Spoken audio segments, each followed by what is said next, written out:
দর্শক, ফিরে এলাম বিরতির পর। আমরা আবার এখন যাব একটু সবুজ ভাইয়ের কাছে। যে আমি বাদন আপার কাছ থেকে জানতে পেরেছিলাম যে শিল্পের জাতীয়করণ এবং বা রাষ্ট্রীয়করণটা সম্পর্কে অনেক কথাই আমি জানতে পেরেছি এবং বলেছেন বাদন আপা। এখন আমি সবুজ ভাইয়ের কাছে যাব যে শিল্পের যে জাতীয়করণটা আসলে মূলত এটা কত সালে হয়েছিল এবং সেই সম্পর্কে আমরা কিছু জানতে চাচ্ছি। ধন্যবাদ। শিল্পের যে জাতীয়করণটা এটা হয় মূলত 1972 সালে।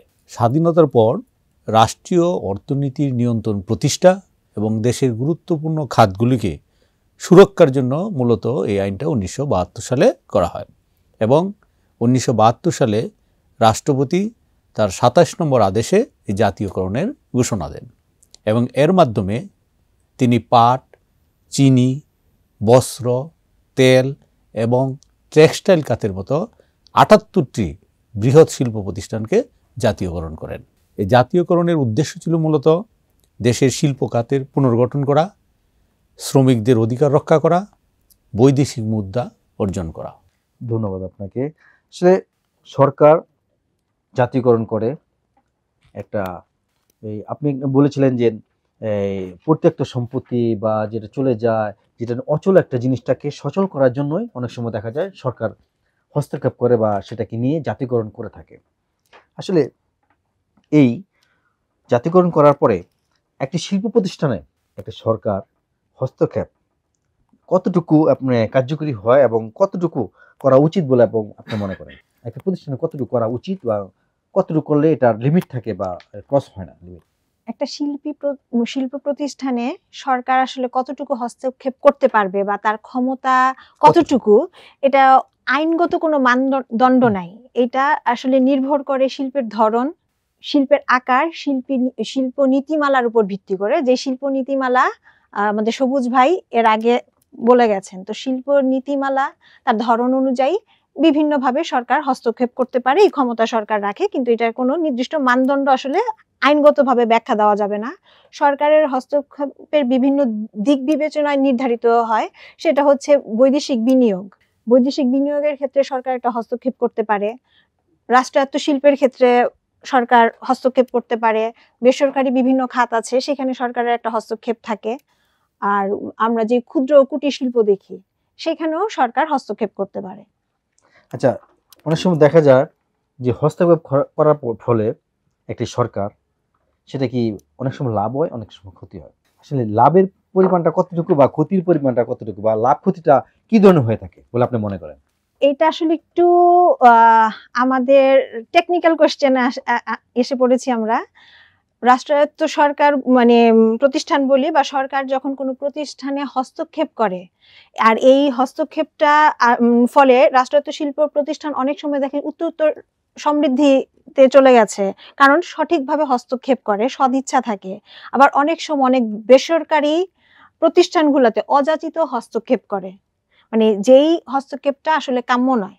এটা আমাদের রাজনৈতিক প্রেক্ষাপট থেকে এই জিনিসটা আমরা বিভিন্ন সময় দেখতে পারি। এটা যেহেতু আমরা আইন নিয়ে কথা বলছি, আমরা রাজনৈতিক চ্যাপ্টারে না যাওয়াটাই ভালো।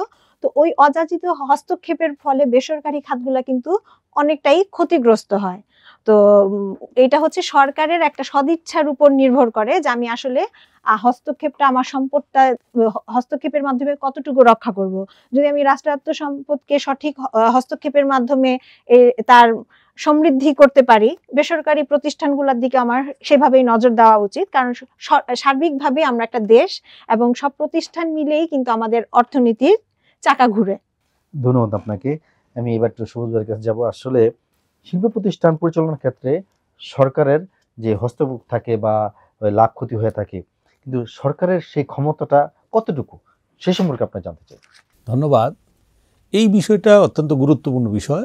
এটাকে যদি আমরা ওইভাবে বিশ্লেষণ করি, একটা শিল্প প্রতিষ্ঠান পরিচালনার ক্ষেত্রে সরকারের ক্ষমতা, সেটাকে আমরা 4 ভাগে ভাগ করতে পারি। প্রথমত হচ্ছে নীতি নির্ধারণী ক্ষমতা, যে সরকার শিল্প নীতিমালার প্রণয়ন এবং বাস্তবায়ন করে। দ্বিতীয় হচ্ছে নিয়ন্ত্রণ ও ক্ষমতা, শিল্প পরিবেশ শ্রম মানার জন্য নিয়মকানুন আরোপ করা। তৃতীয় যে ধরি আমরা, সেটা হচ্ছে অর্থনৈতিক সহায়তা, সরকার শিল্প খাতের বিনিয়োগ এর জন্য সুবিধা এবং ভর্তুকি প্রদান করে থাকে। আর চতুর্থত হচ্ছে শাস্তিমূলক ব্যবস্থা, সেটা হচ্ছে শিল্প আইন লঙ্ঘনের জন্য জরিমানা অথবা লাইসেন্স বাতিল, এইগুলি সরকার করতে পারে। যদিও আমাদের দেশে এই ধরনের ব্যবস্থা খুব কম, আমরা সাধারণত দেখি যে ওনারা বিভিন্ন আইন লঙ্ঘন করার পরেও বিভিন্নভাবে ওনারা পার পেয়ে যায়, যার জন্য আসলে এই সরকারি হস্তক্ষেপগুলি সেভাবে পালিত হচ্ছে বলে আমার মনে হয় না যথাযথভাবে। ধন্যবাদ। আসলে অনেক সময় দেখা যায় এই সরকারি কার্যক্রমটা অনেক সময় দলীয়করণের অনেক সময় ছায়া হয়ে দাঁড়ায়, এবং সেই সরকারি যে দলীয়করণের কারণে এই যে প্রকৃত যে শিল্প আইনটা প্রপার যে ইউটিলাইজ করা দরকার সেটা হচ্ছে না, বা প্রপারভাবে সেটা হয় না। সেটা আপনার মাধ্যমে আমরা কিন্তু জানতে পারলাম বা পেরেছি। আসলে বিশ্বের মানে মানে কত ধরনের শিল্পী রয়েছে বা শিল্প রয়েছে বলে আপনি মনে করেন? শিল্প তো অনেক রয়েছে। জি জি, বিশ্বে শিল্পগুলিকে যদি আমরা বিশ্লেষণ করি তাহলে আমরা বলতে পারি যে বিশ্বে যে সমস্ত শিল্প রয়েছে সেটি হচ্ছে তৈরি পোশাক শিল্প, অটোমোবাইল শিল্প, তেল গ্যাস শিল্প, ইলেকট্রনিক্স শিল্প, ফার্মাসিউটিক্যাল শিল্প, এইভাবে বিশ্বব্যাপী প্রায় 50টিরও বেশি বৃহৎ শিল্প রয়েছে। ধন্যবাদ। আমরা অনুষ্ঠান প্রায় শেষ প্রান্তে এসে পড়েছি। আমি এবার একটু বাদনাবার কাছে যাব। আমরা অনুষ্ঠানের শেষ প্রান্তে এবং প্রায় শেষ কোশ্চেনই আপনার কাছে আমি যাব। আসলে শিল্প এবং শিল্পায়ন প্রতিটার সাথে একটার সাথে অঙ্গাঙ্গিভাবে জড়িত। শিল্পীর প্রয়োজন হয় কেন এবং শিল্পায়নের প্রয়োজন হয় কেন, এই বিষয়টা সম্পর্কে আমরা কিছু জানতে চাচ্ছি। শিল্পী এবং শিল্পায়ন একে অপরের পরিপূরক, অবশ্যই একে অপরের পরিপূরক।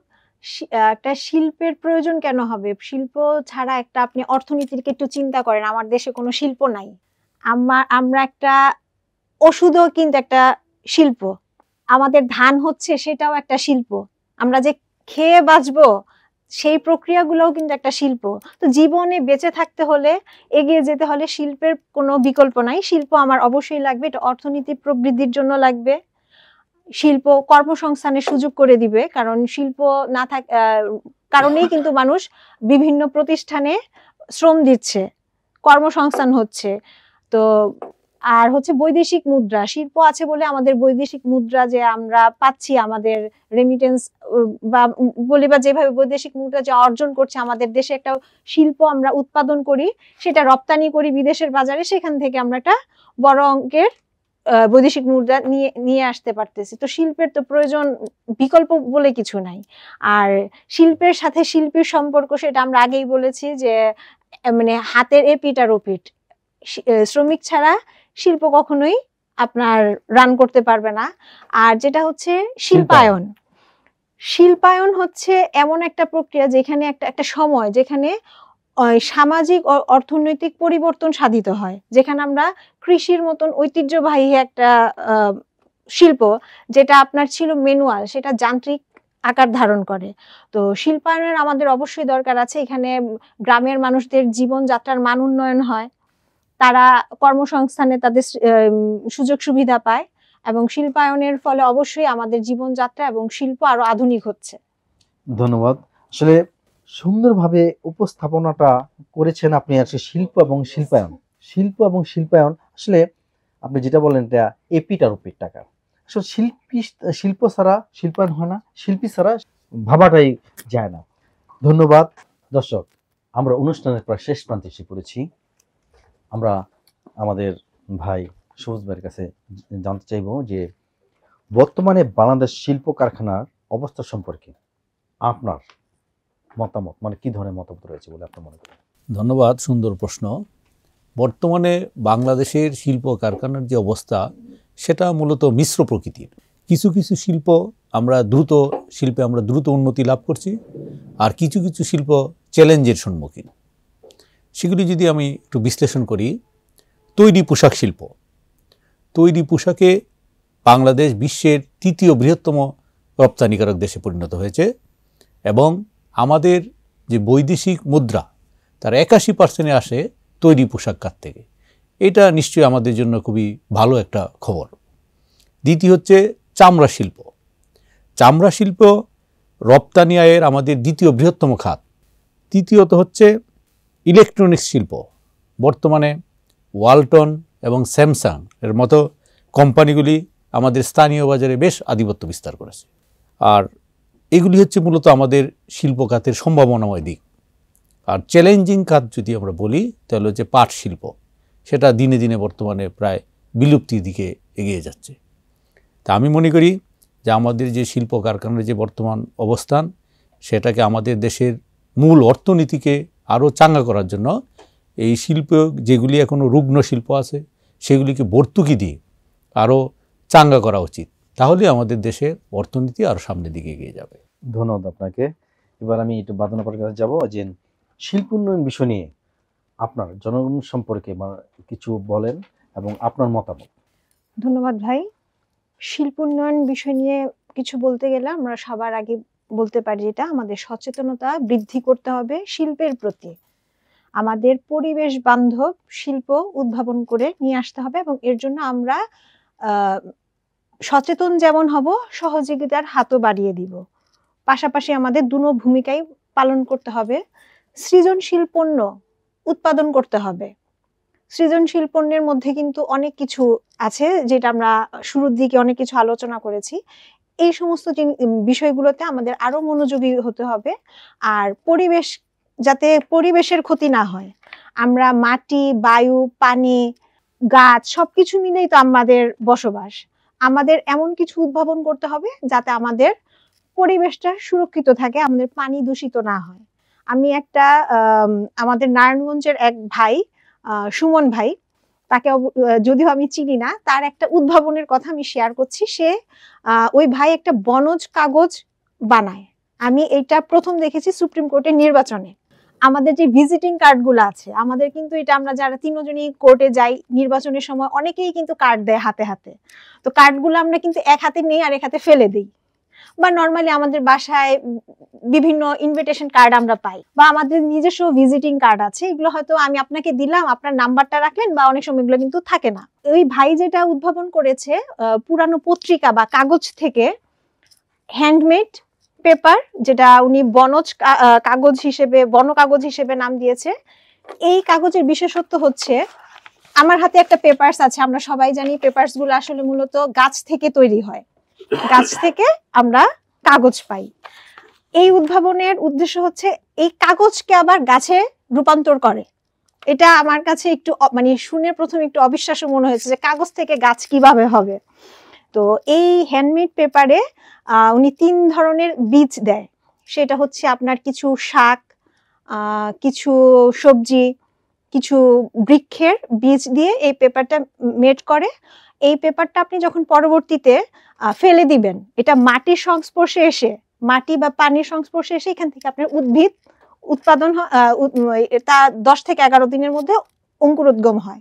এই যে একটা আপনার প্রক্রিয়া, এটা কিন্তু আমার একটা টেকসই পরিবেশ বান্ধব একটা উদ্ভাবন, এবং খুব না বললেই নাই এই সমস্ত উদ্ভাবনের বিষয়ে কথা না। এবং তার এই কাগজ শুধু যে বাংলাদেশে বাজারে চলছে তা না, উনি বিদেশেও বিভিন্ন দেশে এই কাগজটা সাপ্লাই দিয়েছে, বা এরকমই আমি তার একটা ইন্টারভিউ থেকে দেখেছি।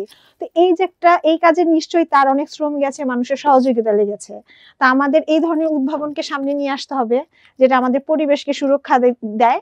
আর অবশ্যই আমাদের সবাই সচেতন হতে হবে। সচেতন না হওয়ার কোনো বিকল্প আমি আসলে নেই। যেভাবে আমরা করি না কেন, আমরা যদি পরিবেশকে দিন শেষে নষ্টই করি, আমরা আমাদের ক্ষতি করছি, আমাদের আগামী প্রজন্মের ক্ষতি করছি। সবাইকে ধন্যবাদ। আপনারা সবাই পরিবেশ বান্ধব উদ্ভাবন সৃষ্টি করার জন্য যারা আপনাদের আশেপাশে কাজ করে তাদেরকে আরো উৎসাহ দিবেন। আপনাকে ধন্যবাদ। দর্শক, আমরা অনুষ্ঠানের শেষ প্রান্তে এসে পড়েছি।